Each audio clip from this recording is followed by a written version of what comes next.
¿Qué utilidad puede tener que seamos nostálgicos? No lo sé, porque yo pienso que en la nostalgia, incluso no, estos sufrimientos pueden ser, por una parte pueden ser consecuencia. Quiero decir que a lo mejor no tienen una utilidad. Es decir, nuestra capacidad de entender lo que pasa y lo que va a pasar, pues simplemente porque somos seres que sienten, que quieren, ¿no? Pensar que puedes en un momento no estar o perderte algo o perder a alguien, ¿no? Eso ya nos genera de una manera anticipada un sufrimiento. También es verdad que ese sentimiento de nostalgia es como si no te mantiene la vinculación, ¿no? No hay mira, nosotros que somos gallegos, ¿no? Esa morriña, ¿no? Esa necesidad de siempre querer volver, ¿no? ¿Qué haces con eso? Tienes un apego y un vínculo permanente que no se acaba de desatar del todo de aquellas cosas que ni siquiera tienes inmediatas. Nosotros somos capaces de establecer vínculos emocionales. Pues eso, lo hablábamos de la hipermemoria afectiva, con gente a la que no está aquí, gente a la que no hemos vuelto a ver, gente a la que no conocemos, gente que incluso nos han hablado de ella y hemos creado su persona de una manera simbólica. Entonces esa nostalgia en el fondo es útil en el sentido de que hace que no nos olvidemos o dejemos atrás cosas que no son cosas inmediatas. Pero yo creo que esa es un poco la consecuencia y también esa función de ligazón para una especie que al final sobrevive gracias a que hace todo el tiempo vínculos complejos a muchísimos niveles, prácticos y no prácticos, sentimentales y de trabajo y de cooperación. Pues es importante siempre tener algo que no te deja irte del todo, ¿no? Todavía me acuerdo, ¿no? Las memorias autobiográficas. Por eso tenemos también, voy a decir, nostalgia, por eso también tenemos rencor, ¿no? O sea, me acuerdo de lo bueno, pero tampoco me olvido de lo malo, ¿no? Y la nostalgia, sí, yo creo que es una voz cantante. Y de hecho iba a decir, pues hasta en la literatura, yo creo que las obras así grandes de la literatura, me acuerdo que esto lo discutía mucho con un amigo escritor en tiempos de la librería que teníamos en Madrid y todo, y decíamos, y me daba un poco rabia, porque yo soy una persona optimista, y decía, pero las grandes obras literarias, las que te emocionan, siempre tienen algo de drama. Entonces me decía, no, tiene que haber algo. Y dije, no, porque hay grandes novelas de amor. Y dije yo, sí, pero en la historia de amor siempre había un desamor o un vilo, ¿no? Es como si los sentimientos siempre estuvieran un poco en vilo. Si quieres a alguien, porque quieres a alguien y tienes miedo de perderlo, o de no ser correspondido, o de, ¿no? Siempre hay ese nudo. Si era de guerra, porque era de guerra. Entonces decía, hasta la más alegre y de amor puro, de tal, tenía siempre ese puntito, ¿no? Ese giro, ¿no? Que nos mantiene en vilo, que a lo mejor esa es la otra utilidad, ¿no? Esa necesidad de estar siempre un poco no descansado, abandonado del todo. Siempre eso, yo diría eso, los sentimientos en vilo, siempre, ¿no? En alerta, porque tienes que estar despierto. Y eso, al final, es el instinto de supervivencia racionalizado. O sea, hay que estar alerta por lo que puede venir, ¿no? Y anticipar otra vez.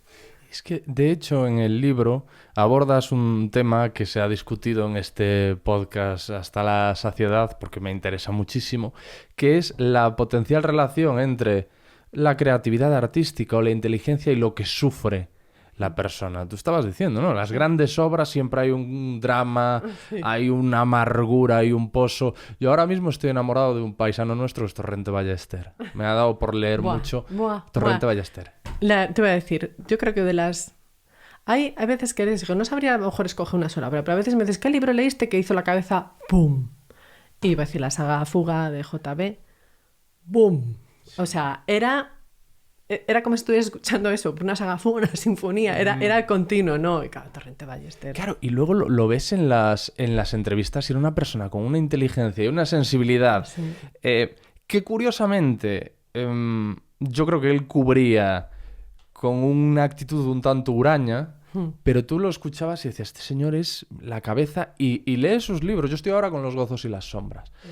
Y cómo ahonda en el alma humana y las cosas de las que... Eso solo lo puedes hacer a partir de una serie de rumiaciones y de interiorización y de introspección que seguramente también le ocasionase sufrimiento. Borges, hacia el final de su vida, decía que lo único que no se perdonaba era no haber sido feliz. Sí, pero es lo que dices, tal cual.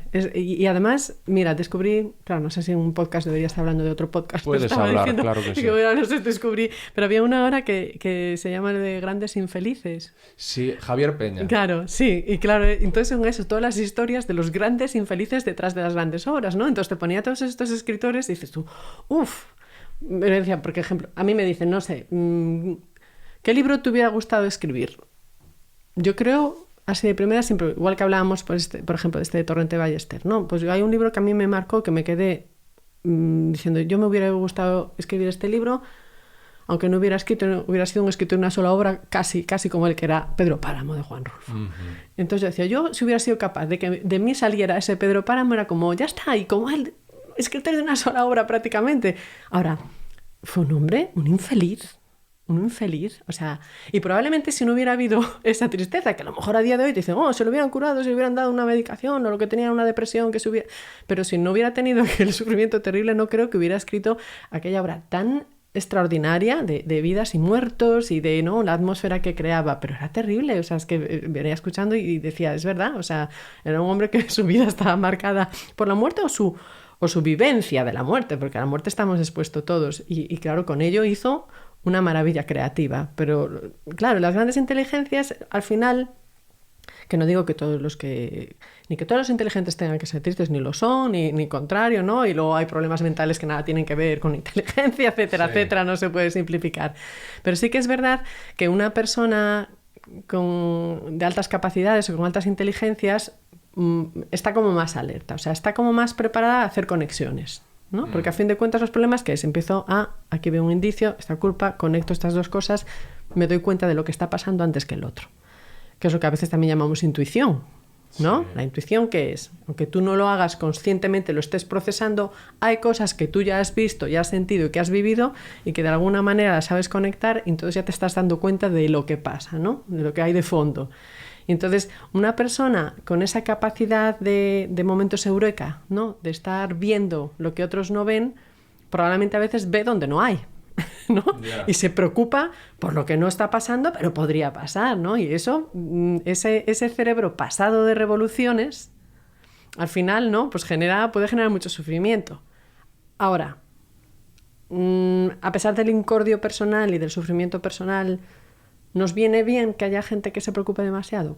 Pues por supuesto. Entonces, a una especie hecha de individuos que se preocupan demasiado, al final le va bien como especie. Yeah. Individualmente, pues para el que le toca es un sufrimiento, ¿no? Pero evolutivamente proporciona una ventaja muy grande. Es decir, nosotros ahora, es ciencia ficción parece, pero ya no solo estamos tratando de resolver los problemas que tenemos, sino que estamos pensando en temas como el planeta B, ¿no? Es decir, o sea, ya esa capacidad de decir, no, yo ya me estoy anticipando y aunque yo no lo viviré, ya estamos empezando a preparar cuál va a ser nuestra alternativa si nos cargamos el planeta, por ejemplo, o pensar en temas, ¿no? Barajar en discusiones temas como el apocalipsis, ¿no? Cosas que ninguno de nosotros de verdad se cree que vayamos a vivir, pero ya los vemos como conceptos reales y ya nos preparamos, porque ya estamos, ¿no? Anticipando y claro, saber, ¿no? El hombre que sabía demasiado, pues al final saber demasiado tiene ese precio.